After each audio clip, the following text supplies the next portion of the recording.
Liewe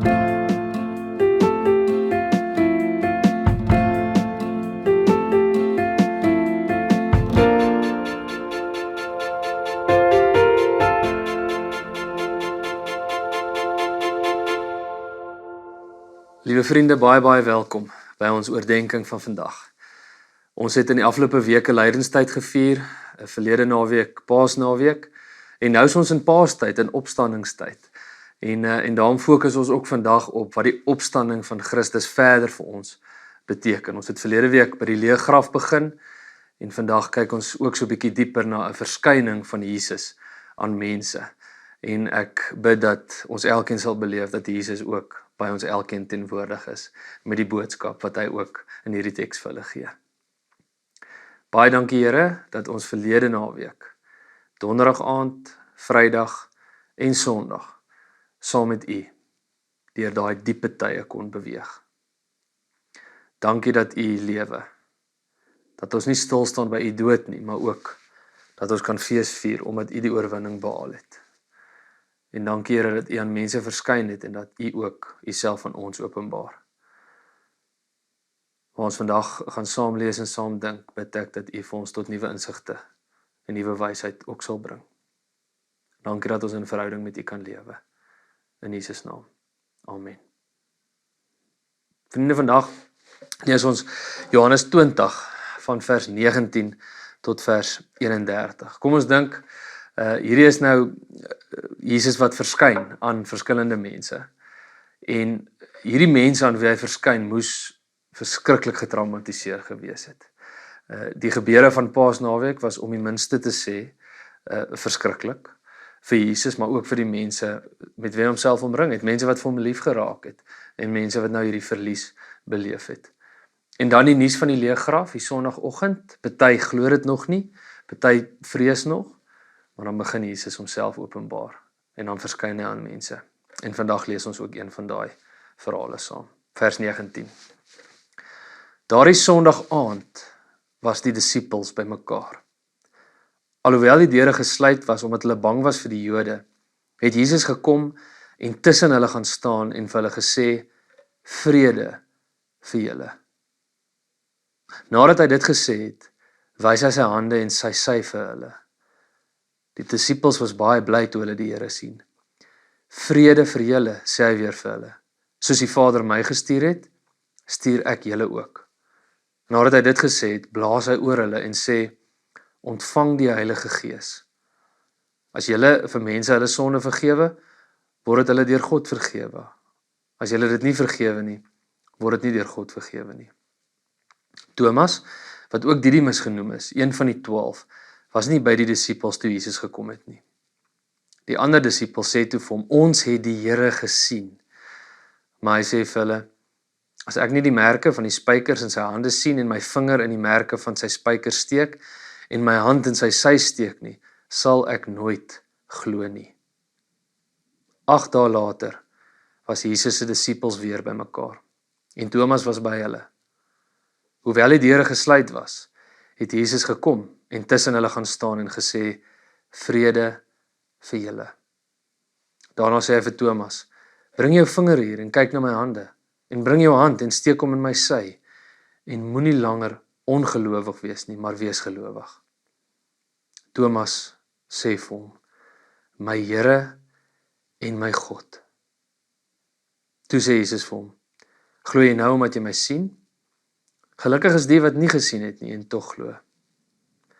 Jesus het nog baie ander wondertekens wat nie in hierdie boek geskrywe is voor sy disippels gedoen.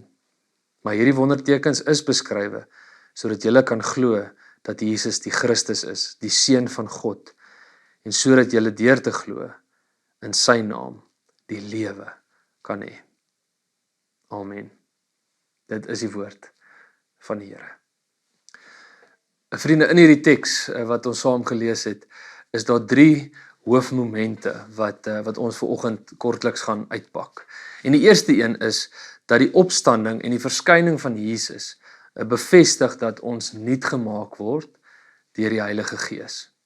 So interessant, Jesus het op klomp plekke voorspel dat hy die Gees gaan stuur. En hierdie is Johannes se weergawe van die Gees wat dan nou kom.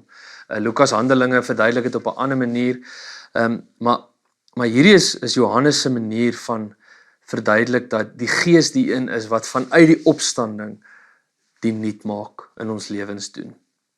So wanneer ons kyk na waar daar voorspel is dat hy gaan kom, sien ons dit op klomp plekke raak in van Johannes 14 tot 16.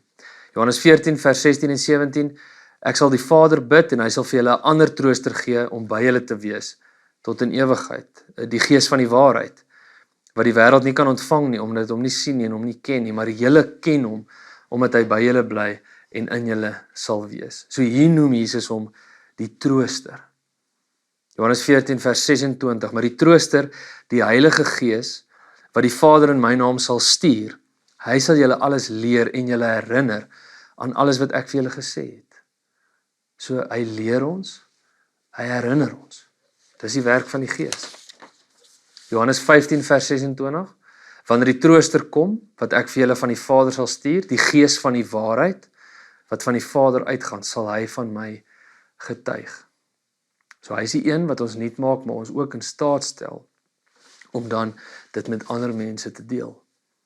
Johannes 16 vers 7 tot 11. Maar ek sê vir julle die waarheid. Dit is tot julle voordeel dat ek weggaan, want as ek nie weggaan nie, sal die trooster nie na julle kom nie. Maar as ek weggaan, sal ek hom na julle stuur, en wanneer hy kom, sal hy die wêreld oortuig van sonde en van geregtigheid en van oordeel. Van sonde, omdat hulle nie in my glo nie, van geregtigheid, omdat ek na my Vader gaan en julle nie meer sal sien nie, en van oordeel, omdat die owerste van hierdie wêreld geoordeel is. Hy is die een wat die oortuigwerk in ons doen. Johannes 16 vers 12 tot 15. Ek het nog baie dinge om vir julle te sê, maar julle kan dit nie nou dra nie. Maar wanneer hy gekom het, die Gees van die waarheid, sal hy julle in die hele waarheid lei. Want hy sal nie uit homself spreek nie, maar alles wat hy hoor, sal hy spreek en die toekomstige dinge aan julle verkondig. Hy is die een wat ons in die waarheid lei. So Jesus het gesterf, hy het opgestaan, en hy verskyn en dan gee hy sy Gees vir die mense, omdat, of sodat hulle hierdie dinge kan beleef. En interessant, na hierdie verwysing wat ons vandag gelees het in vers 22 van hoofstuk 20, lees ons nie weer van die Gees nie, want dan word daar geïmpliseer dat alles wat gebeur, onder leiding van die Gees gebeur in die disippels se lewens. Nou, 'n ander mooi manier om te kyk na die Gees se werk, is hoe die vroeë kerk oor die Gees gedink het. Die tradisie sê dat in die apostoliese geloofsbelijdenis, wanneer daar bely word, ons glo aan 'n heilige, of ons glo in die Heilige Gees, was daar dan eintlik 'n dubbelpunt, of word dan later 'n dubbelpunt ingevoeg, om so te sê, maar wat is die Gees se werk? En dan die volgende sin, ons glo in 'n heilige algemene Christelike kerk, die gemeenskap van die heiliges, die vergewing van sondes, die opstanding van die vlees en 'n ewige lewe. So hoe werk die Gees? Dis wat die Gees doen. En die geloofsbelijdenis van Nicea sê, die Gees is die Heer en lewendmaker, wat van die Vader en die Seun uitgaan. So dis die Gees van Christus, wat in ons is, om hierdie dinge in ons waar te maak. En dit is moontlik as gevolg van die opstanding. So as jy op 'n plek is waar jy in die waarheid lei, as jy oortuig is, as jy in staat is om te getuig, as jy herinner en geleer word, of as jy die troos van die Here beleef, dan is dit die Gees van God, die Gees van Christus, wat dit vir jou bring. Die tweede ding waarna ons vanoggend kyk, is dat die opstanding bevestig dat ons in verhouding met Jesus wil lewe. Nou, interessant dat hulle sê Thomas was nie by hulle op daai stadium nie. Hulle was bang vir die Jode, die disippels, hulle skuil, maar Thomas is nie daar nie. En dan sien hulle vir Jesus, en Thomas glo dit nie. Maar dan kom Jesus op 'n volgende geleentheid, 8 dae later, en hy openbaar homself spesifiek aan Thomas. Nou, om te glo, beteken in Johannes die evangelie ook om in verhouding te lewe. So met ander woorde, Thomas het eintlik net 'n diep behoefte om met Jesus in verhouding te lewe. Ons is baie keer hard op Thomas. Hy het getwyfel, hy het nie geglo nie. Hoekom? As hy dan geweet het wat gaan gebeur, hoekom het hy getwyfel? Ek dink ons moet genade hê met Thomas. Hoekom? Want in die eerste plek doen ons baie keer presies dieselfde, maar ook hy het eintlik net so 'n behoefte gehad om in verhouding met Jesus te lewe. Nou is Jesus weg. So hy wil hom so graag sien en saam met hom die lewe ingaan. En daarom dring hy aan, maar ek wil sien dat dit regtig hy is. Daarom wil ek sien dat daar gate is. Ek wil my hande in sy hande steek en in sy sy steek. En dan die wonderlike ding, wanneer Jesus aan hom verskyn, dan laat Jesus hom toe om juis dit te doen. Nou, Jesus en Thomas se pad het al vroeër begin in hoofstuk 14 lees ons dat wanneer Jesus sê hy gaan weg en Thomas vra dan so half paniekerig, maar hoe sal ons weet waartoe om te kom? En dan sê Jesus, nee, maar ek is die weg en die waarheid en die lewe. Met ander woorde, in verhouding met my, is jy op die pad waar jy moet wees. En Thomas, as gevolg van Jesus se afwesigheid na sy dood, is dan paniekerig daaroor en hy wil eintlik net graag in verhouding met Jesus lewe. En daarom die pragtige belydenis nadat Jesus aan hom verskyn, wanneer hy sê, my Here en my God. Dis verhouding, dis geborgenheid, dis veiligheid, dis sekuriteit. Dit is wat Jesus vir Thomas gee. Vriende, die opstanding beteken dat ons veilig en geborge kan wees in ons verhouding met Jesus. Ons het net so behoefte, soos Thomas, om in verhouding met Jesus te lewe. Die derde ding is die frase wat die heeltyd herhaal word in hierdie teks en op ander dele van Johannes se evangelie, wanneer hy net sê vrede vir julle. So die opstanding en Jesus se verskyning gee vrede. Nou, elke keer as hy dit gesê het, dan sou hulle ook moes dink aan dit wat Jesus voor sy dood voorspel het. In Johannes 16:33 sê hy, dit het ek vir julle gesê, sodat julle in my vrede kan hê. In die wêreld sal julle verdrukking hê, maar hou goeie moed. Ek het die wêreld oorwin.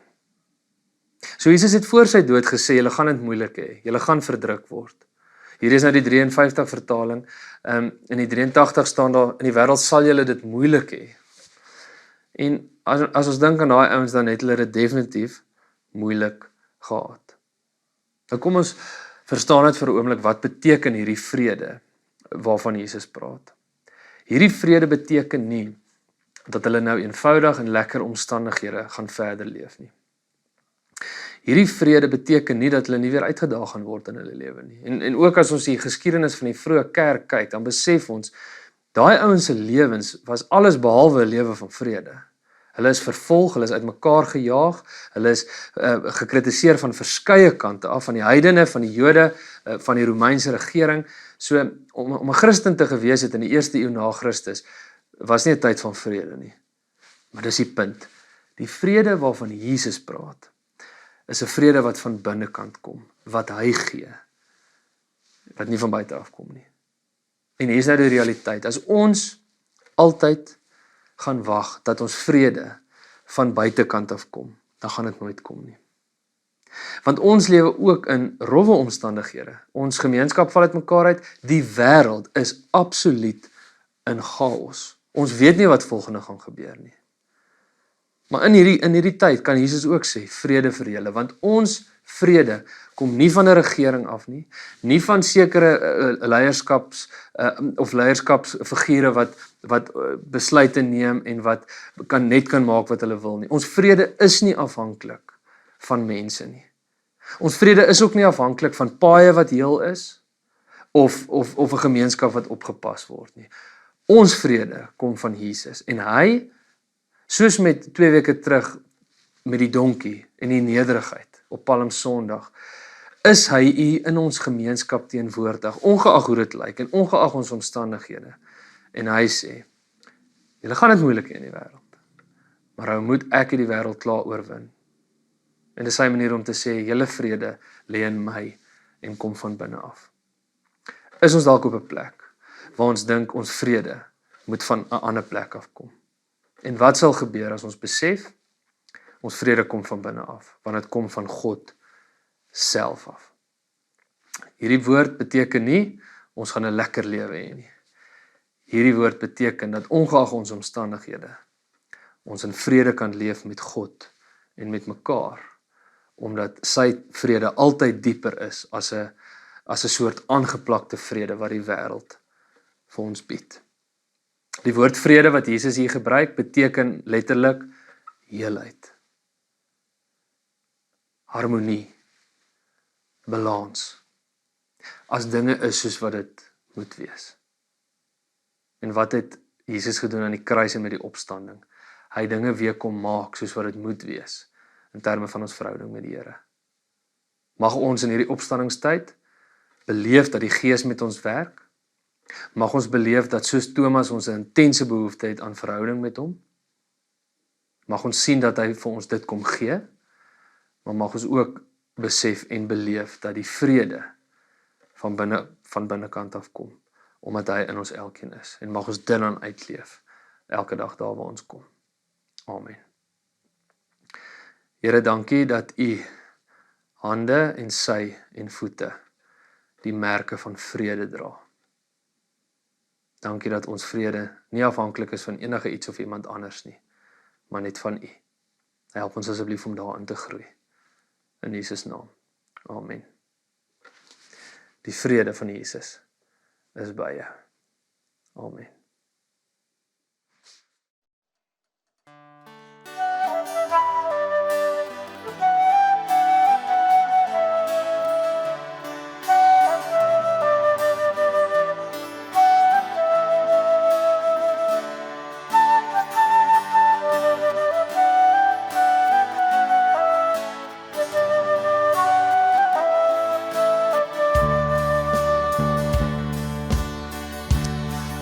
Forgiven because you were forsaken. I'm accepted, you were condemned. I'm alive and well, your spirit is within me, because you died and rose again. I'm forgiven because you were forsaken. I'm accepted, you were condemned. I'm alive and well, your spirit is within me, because you died and rose again. Amazing love, and how can it be that you, my King, would die for me? Amazing love, and I know it's true. It's my joy to honor you in all I do. I honor you. I'm forgiven because you were forsaken. I'm accepted, you were condemned. I'm alive and well, your spirit is within me, because you died and rose again. Amazing love, and how can it be that you, my King, would die for me? Amazing love, and I know it's true. It's my joy to honor you in all I do. I honor you. You are my King. You are my King. Jesus, you are my King. You are my King. Amazing love, and how can it be that you, my King would die for me. Amazing love, and I know it's true. It's my joy to honor you.